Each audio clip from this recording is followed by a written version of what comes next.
As an older lady, I should simply celebrate Christmas and stay out of the way. However, it seems that after being invited to spend Christmas vacation together, Margaret has been kicked out of the house. First things first, I need to tell Jeffrey about Margaret's true nature. Somehow, I'll expose Margaret's facade. I refuse to be family with someone like her. I am Michelle, 72 years old, living with my son Jeffrey. Jeffrey is nearing 40, still single, and my husband passed away 3 years ago. Jeffrey used to live alone, but moved back home when he changed jobs as it was closer to his workplace. Our current house might look new at a glance, but it was actually remodeled a while ago from a nearly broken down place due to years of deterioration and poor fittings. As a result, the remodeled house has become comfortable and clean. From his perspective, my husband seemed like a family-loving man who decided to remodel for our comfort. But in reality, he was a source of long-term trouble. He was traditional and stubborn outside but free-spirited at home, imposing his rules and berating me if I deviated slightly from what he wanted. His favorite phrase was, "Who do you think provides the food here?" However, he was often out playing poker, horse racing, and visiting casinos, leaving us barely enough to live on. Still, he acted arrogantly in front of me and Jeffrey, canceling family outings for poker or missing school events. I could have divorced him and raised Jeffrey alone, but I refused to be defeated and stayed until the end. Jeffrey, too, endured silently in front of his father, never showing tears. When my husband passed away from illness, he left us with a small inheritance, this remodeled house, and most importantly, my dear Jeffrey. For me, having my beloved son means I'm not lonely. Unlike his father, Jeffrey has always been kind, selflessly caring, and unable to ignore someone in trouble. But he's also self-sacrificing, hesitant to express his opinions, and tends to be swayed by others.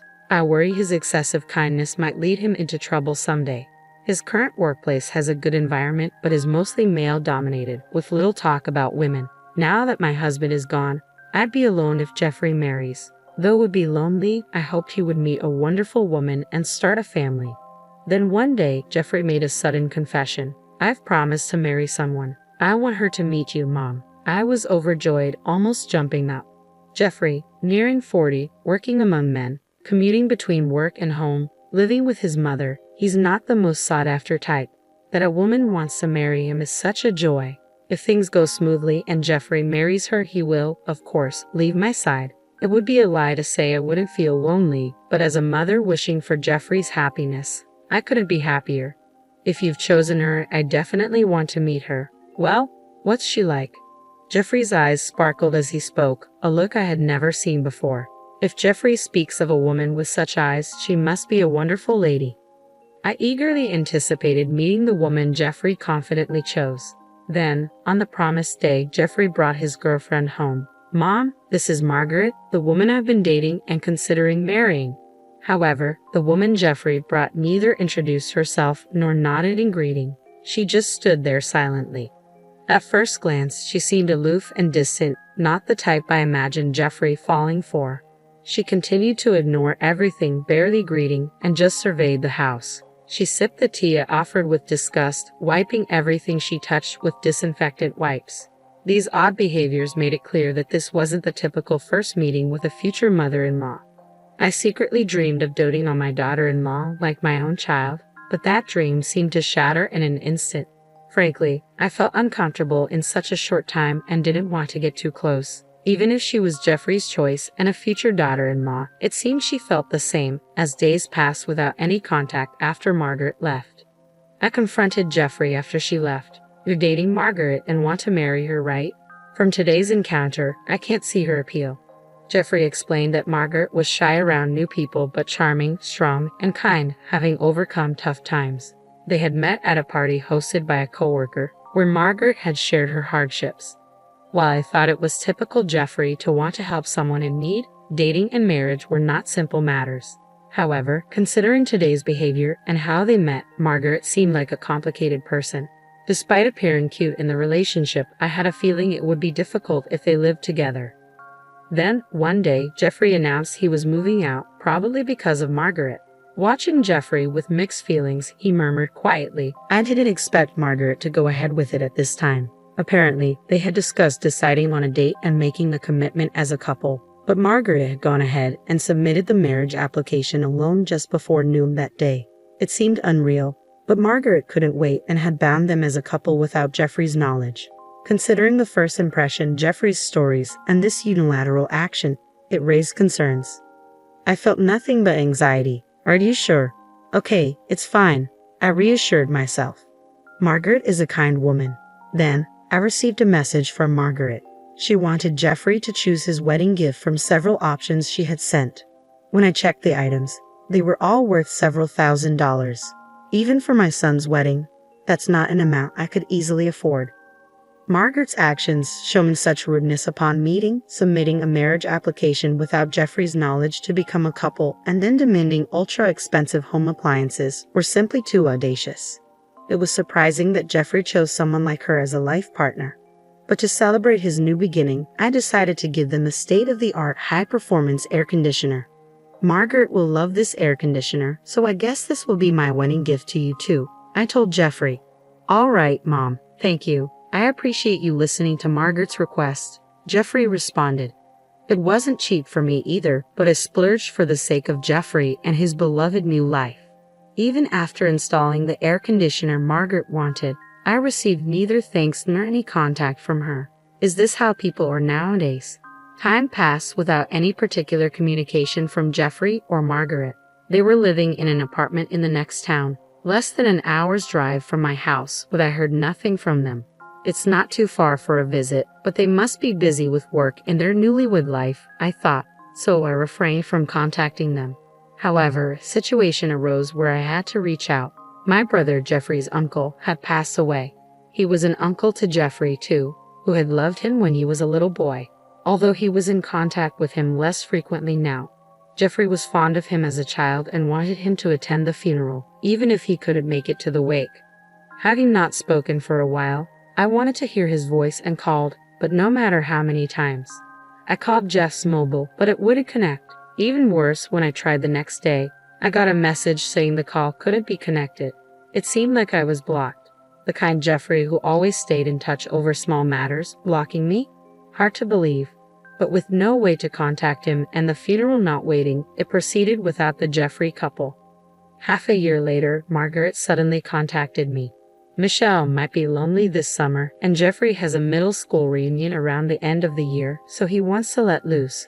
Can we spend Christmas vacation at your place? She brought up spending Christmas at my house without mentioning the wedding gift or the blocked calls during the funeral. To her, maybe those incidents weren't a big deal. It seemed Margaret didn't even consider the possibility of me refusing. Despite my reservations about spending time under the same roof as Margaret, I agreed, hoping to see Jeffrey after so long. Sure, that's fine. I look forward to seeing you both. It's been a while. Then, at Christmas, they visited my house. There was a slight discomfort with them around. They were always together, not in a lovey-dovey or happy way, just together.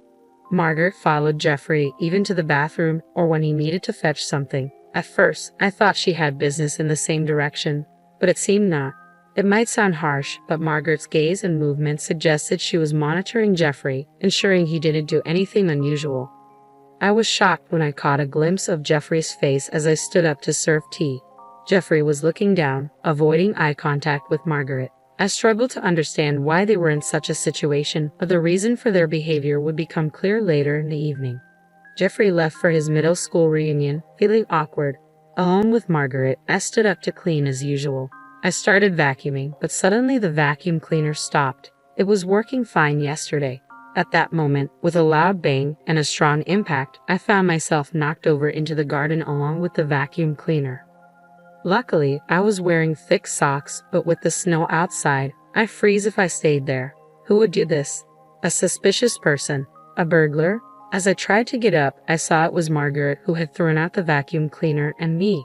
Older lady, celebrating Christmas out here suits you, Margaret said. What? Wait, Margaret, do you realize what you're doing?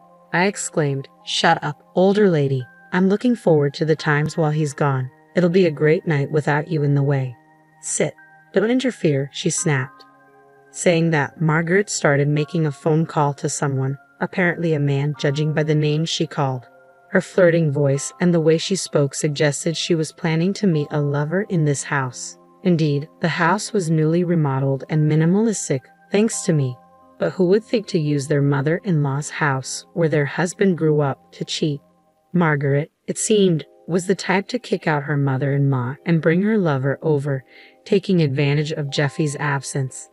I found myself in the snowy yard, kicked out and left to fend for myself. But I had a plan. Donning an old pair of shoes and a jacket from the shed, I decided to fight back. Firstly, I doubted Jeffrey knew about the affair. Even Jeffrey, who was kindness personified, would surely react if he knew his beloved wife was cheating on him. I needed to contact Jeffrey immediately and have him witness the affair about to happen in this house. But since my calls were blocked on Jeffy's mobile, I needed a different approach. That's when I thought of Jeffy's childhood friend. They had been close through college and often dined together even after graduating. The friend ran a deli inherited from their parents in the local shopping district. I headed there desperately hoping for some information. At the deli, I found his parents, who said he might be at a reunion at a pub in the same shopping district. I rushed to the pub, hoping to catch Jeffrey. Luckily, I spotted Jeffrey running from a convenience store. Good timing. Margaret kicked me out of the house. She's planning to spend time with some man there. I heard her talking on the phone. Do you know anything about this? I asked. Margaret cheating? No way, Jeffrey exclaimed. He immediately left the reunion and headed to my house. I wanted to go too, but he said it was too dangerous since we didn't know who the man was and asked me to stay away. I hid in a nearby business hotel, leaving the matter between Jeffrey and his wife to him. The next day when I returned home, I found Margaret beaten up in the garden, naked. Older lady, don't you care to help your daughter-in-law? I can't even get into the house. How did you raise your son? She snapped. I couldn't believe the gentle Jeffrey would beat his wife to such an extent and leave her in the garden. Entering the house, I found Jeffrey drinking coffee. Margaret is naked in the garden. What happened? I asked. I don't know. She was arguing with a lover last night, so maybe that's it. She's going to be nothing to me now, so it's not my business, Jeffrey replied indifferently. While I took refuge in the business hotel, Jeffrey had confronted Margaret and her lover at the scene of their affair. Thinking it might serve as evidence, he took photos of the lover's face and even recorded the encounter. I was impressed by his calmness in such a bizarre situation.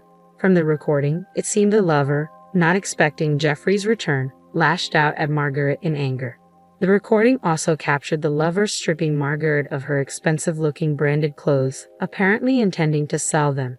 After the lover left, it was Jeffrey who stopped Margaret from re-entering the house. I think you understand from the recording. Margaret isn't repentant. She married me for money and convenience, and she keeps saying her lover is her #1 priority. I have to step out for a bit, so I'll leave Margaret's matter to you, Mom, Jeffrey explained. Leave it to me, I replied. What do you mean?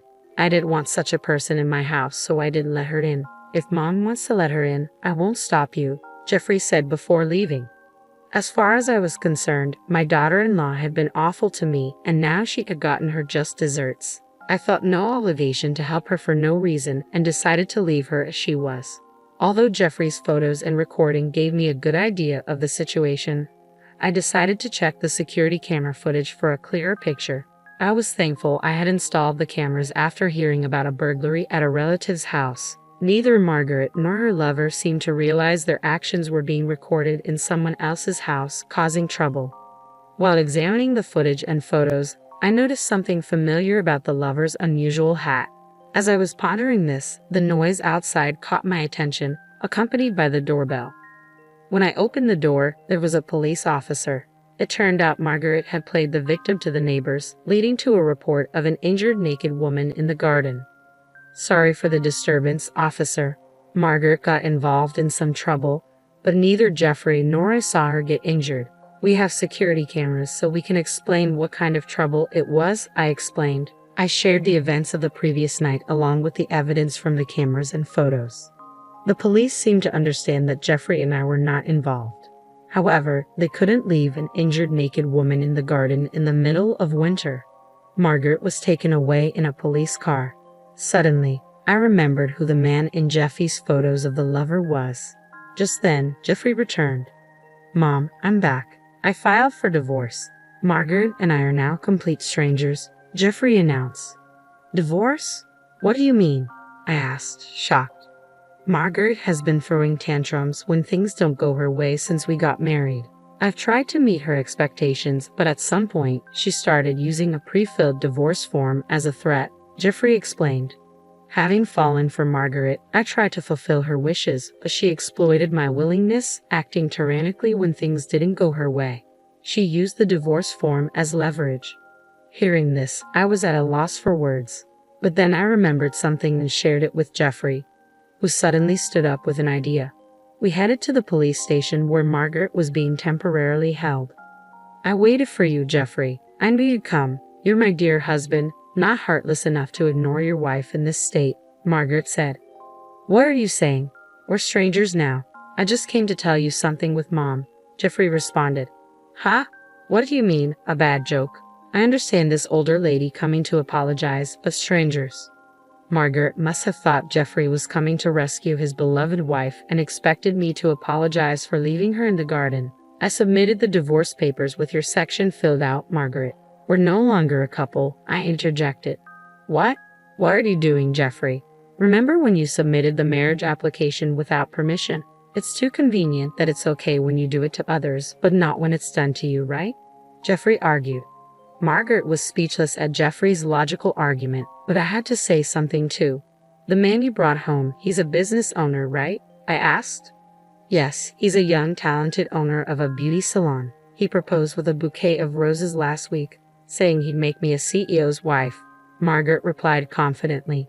That man's actually an unemployed freeloader who caused trouble at a restaurant, leading to his unemployment. I often browsed social media and reluctantly saw a story about someone causing a scene in a restaurant. I thought I had seen him somewhere before, but he was in the vortex of a topic that had recently come under fire by many people. I read that this guy was repeatedly getting in trouble for drinking straight from a pitcher of water, putting Tabasco in it, and other such nuisances, I revealed. Margaret's confidence shattered as the truth unfolded before her eyes. I read that he was recently fired from his part-time job. That's a lie. His profile had a long list of accomplishments. He wouldn't do such things. Well, regardless, my house has a lot of damage from his tantrum. I could file a report for the nuisance, I stated. Margaret, convinced she had become CEO's wife, was in for more shocks. In order to push Margaret to the edge, we decided to fold in even more. Also, one of your company's executives is a longtime friend of mine. What you told my workplace about the affair, I didn't reveal the affair. I just discussed your relationship history with Jeffrey. Any problem with that? It's better not to do things you'd be embarrassed to be seen doing, I explained. Shocked by the cascade of revelations, Margaret turned pale. Leaving her behind, I exited the police station. Later, Margaret's mistreatment of me and her affair led to her divorce becoming public at her workplace. She was a longtime employee due to a promotion, but her actions caused her to lose that opportunity. Her terrible behavior led to her being transferred to another region where everyone knew about her, resulting in her worst ending due to her infidelity.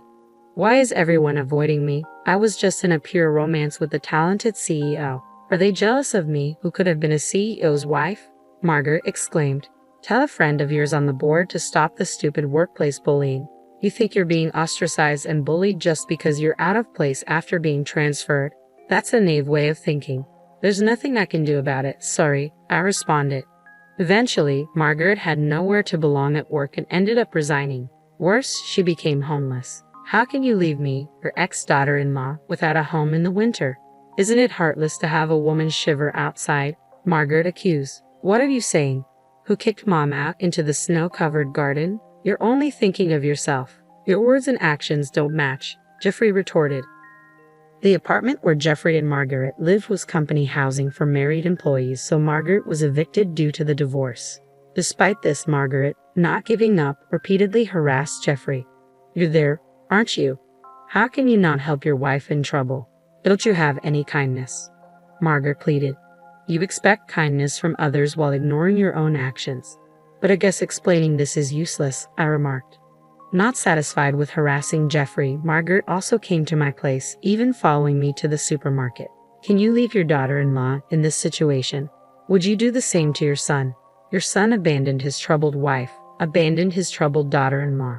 You brought this upon yourself. Remember your actions, Margaret cried. Each time the security system activated or bystanders called the police, making Margaret known as a troublemaker in town. Exhausted by her persistence, Jeffrey and I consulted the police and obtained a restraining order. Margaret, looking for a new target, started attending matchmaking parties. But with no money, job, or proper appearance, she was turned away at the door, becoming infamous as a party crasher. Finally, Margaret's assaults stopped and we lived in peace. Mom, I was out of my mind back then. Margaret cut me off from home, screamed at me all day. I finally came to my senses. I'm so sorry. Jeffrey and I are living together again. Whether Jeffrey remarries or stays with me, I'm happy as long as he shows true kindness to others, I expressed.